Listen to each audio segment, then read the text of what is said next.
Au nom du Père et du Fils et du Saint-Esprit. Amen. La paix de Jésus soit dans votre maison, sa paix et sa joie. Alléluia. D'avance, je vous souhaite une sainte messe et un bon dimanche. Merci Jésus. Alléluia.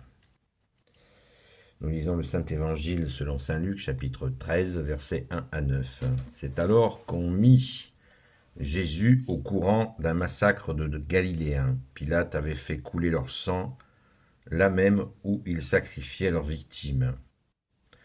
Alors Jésus leur dit, « Croyez-vous que ces Galiléens étaient plus pécheurs que tous les autres Galiléens pour avoir eu ce sort?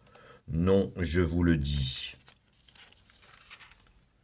Mais si vous ne vous convertissez pas, vous périrez tout pareillement. » Et les 18 personnes de Siloé sur qui la tour est tombée et qui ont été tuées étaient-elles plus coupables que tous les autres habitants de Jérusalem? Non, je vous le dis. Mais si vous ne vous convertissez pas, vous périrez tous pareillement. Jésus leur dit cette parabole. Un homme avait un figuier planté dans sa vigne. Il vint pour y chercher du fruit, et il n'en trouva pas.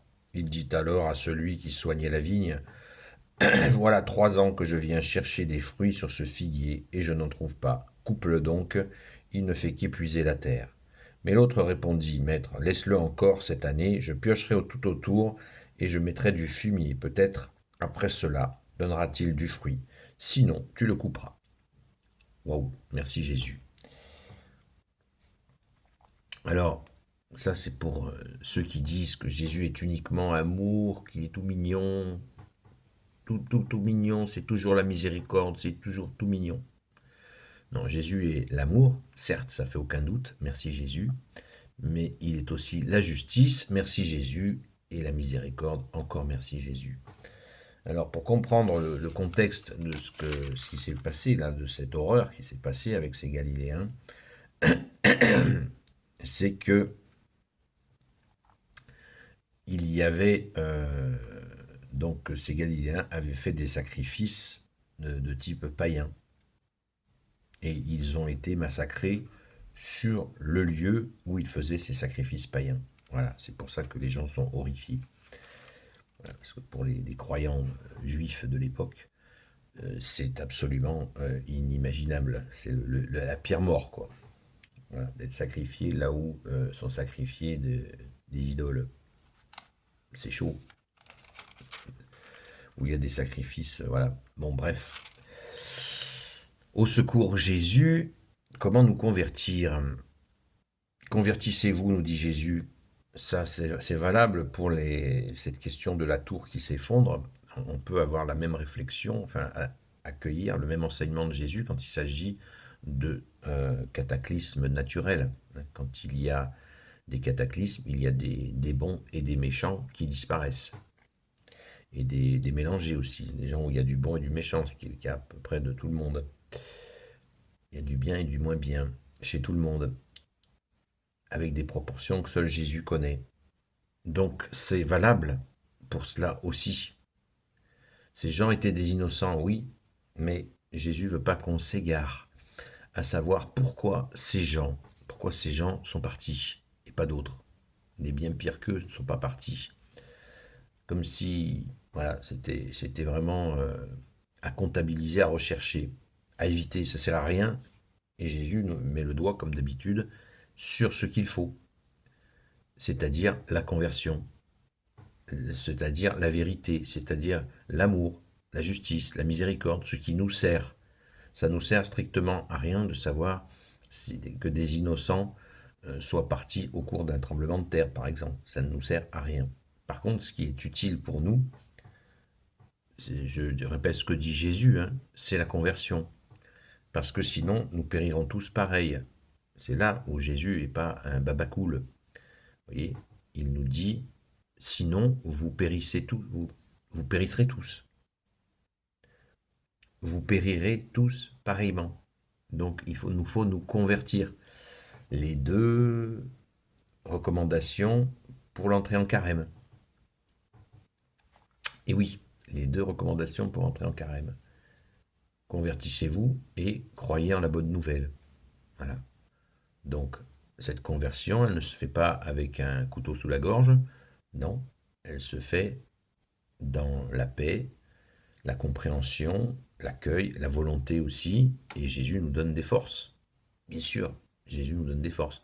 Et si nous chutons dans le carême n'est pas fini, il y a encore largement 3 semaines, continuons nos efforts, continuons, inlassablement, pour accueillir les libérations de Jésus. Tout le monde parle toute l'année, ah, fais-moi une prière de libération. Et, au prêtre, Père, faites-moi une prière de libération. Oui, oui. Et là, tu as une occasion pendant le carême de demander à Jésus de te libérer. Oui, oui. Merci Jésus. C'est le sens du carême. Jésus combat nos travers au désert. Merci Jésus. Alléluia. Et comme Jésus nous en remet systématiquement, il nous croise et recroise l'enseignement, ce qui prouve que c'est le meilleur des enseignements. Merci Jésus. Alléluia. Eh bien, il nous dit, voilà ce qui se passe avec le figuier qui ne porte pas de fruits. Le figuier qui ne porte pas de fruits. Malgré qu'il y ait toujours une allusion à propos du figuier avec l'Ancien Testament, avec les Hébreux qui sont souvent représentés par le figuier. Quand Jésus parle du figuier, Jésus parle aussi des Hébreux qu'il compare à un figuier stérile qui ne donne plus de fruits. Et Jésus dit, laisse-le encore cette année, je piocherai tout autour et je mettrai du fumier, peut-être après cela donnera-t-il du fruit, sinon tu le couperas.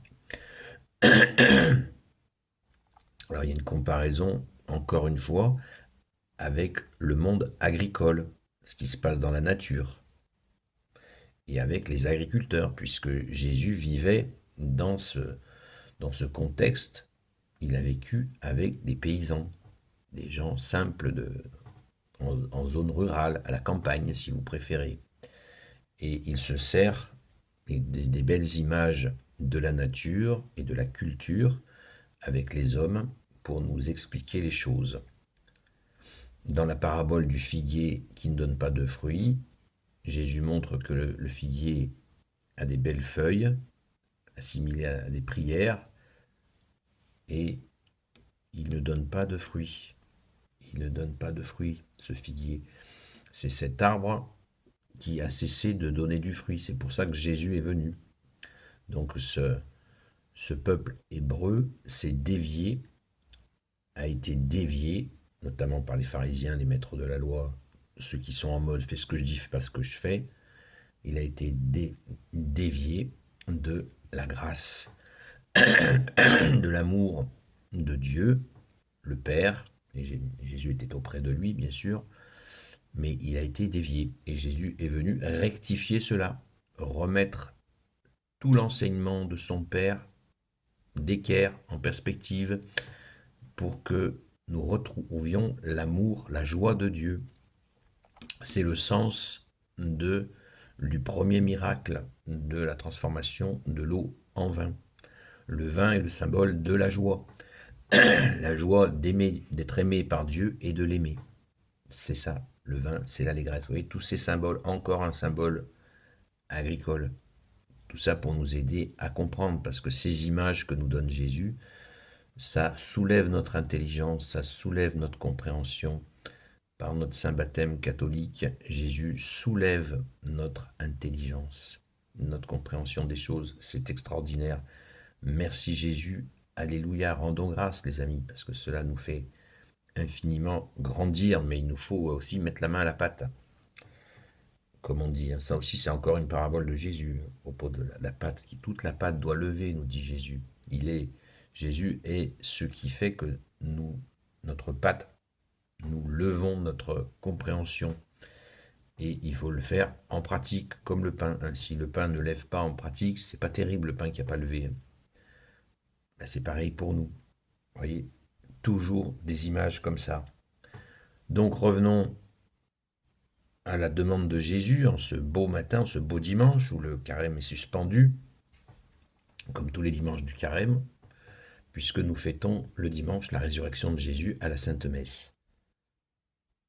Profitons-en pour continuer à travailler sur nos défauts, nos mauvaises habitudes, nos mauvais comportements, nos égoïsmes, notre irrespect, notre irrévérence. Je ne vais pas faire la liste, ce serait trop long. Merci Jésus, alléluia. Donc, il y a de quoi faire, hein. En dehors des questions de nourriture, il y a vraiment de quoi faire. Parce que la nourriture, c'est vraiment tout à fait secondaire, même plus que secondaire. Le plus important, c'est de changer nos comportements, de nous convertir. C'est ce que Jésus n'arrête pas de nous dire. Et merci à ceux qui nous ont proposé ce texte ce matin. Des fois, je les critique, mais des fois, je dis bravo, les gars. Vous avez fait un bon boulot, là. De nous avoir sorti ce Saint Luc chapitre 13, versets 1 à 9. Bravo.